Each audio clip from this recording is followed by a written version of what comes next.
good evening, everyone. I'm Kajeevan. So I've been part of CHRV since 2009, and as far as I can remember, I've been the team leader for human rights. And it's been a growing experience, because we've grown from a sporadic organization that sprung up because of the war to what we are today.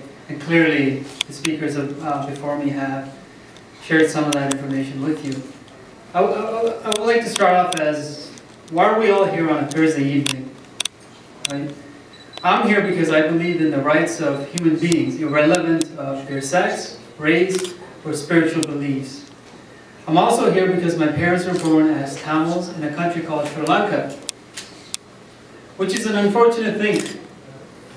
To be born in Tamil Sri Lanka, as evident by the country's history.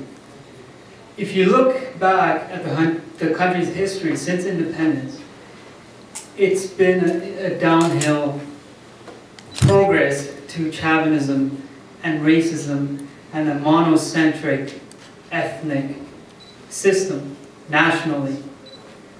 I believe you are also here for the same reason. You believe in the rights of others.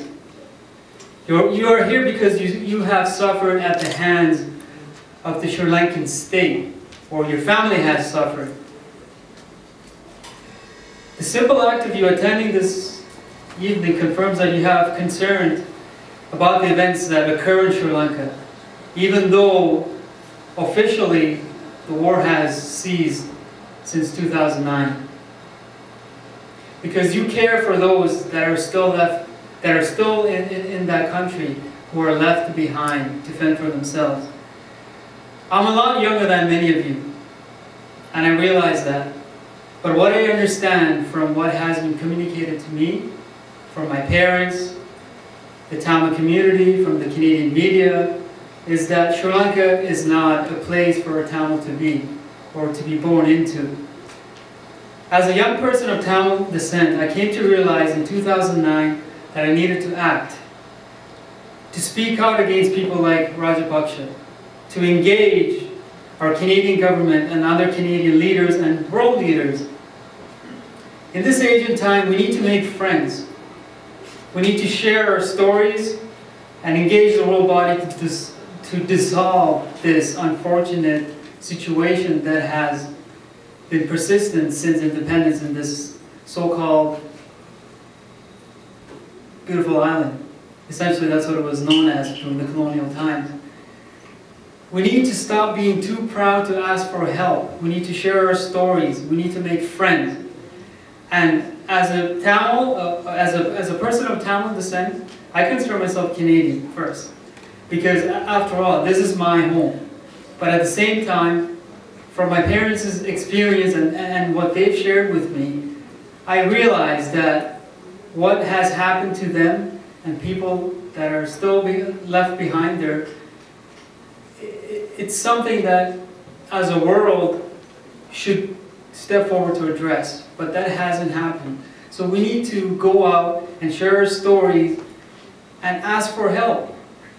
Because if you don't share the stories, if you don't tell the world what the situation is or what is wrong in this country called Sri Lanka, you won't get help. I need to become a person of change, and I need to take on the challenge of finding justice for my family. Clearly, you have done this. CHRV has done many events that have contributed constructively to attaining justice for the minorities in Sri Lanka. We now need your help to take us to the next stage. We need your support to stop the Commonwealth meeting from taking place in Sri Lanka, because if this meeting does occur, it justifies what the Sri Lankan state has done to the minorities.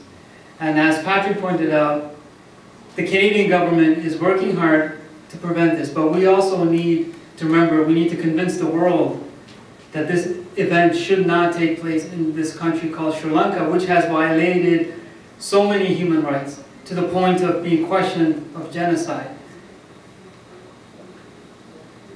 Your support to stop this Commonwealth meeting and many other events will go a long way to help people on the ground, to help the minorities that are still there. And you have to realize that even though the war has ended, a journalist can't just walk in there with a video camera and start doing interviews like we can do down on the street here. So why is that?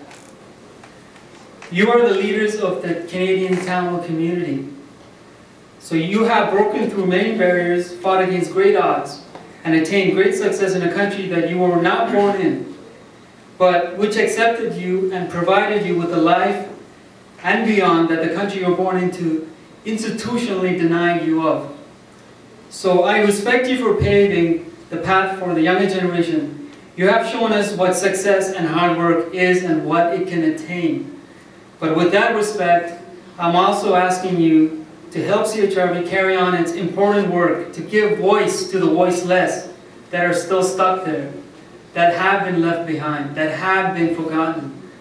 And we need your support of the Tamil leaders to keep our momentum going, to show other Tamils that are living in Sri Lanka that they do have people that are striving for their freedom and their dignity and their human rights. So with that, I hope that you understand what CHRV is trying to accomplish. We are not partitioned, or we don't focus on one particular community or event. But at the same time, the Tamils' problem have been forgotten to a large degree by the major human rights organizations. So this is one of the main reasons why we focus 80% of our resources towards Sri Lankan Tamils. Only because we have to, because no one else is doing it. So I hope that you can back us and support us to carry this important job for the other people that are stuck in a country called Sri Lanka that they were born into and were not lucky enough, like my parents or most of you, to fly out and look from the outside. And with that, I'll end my speech. Thank you very much.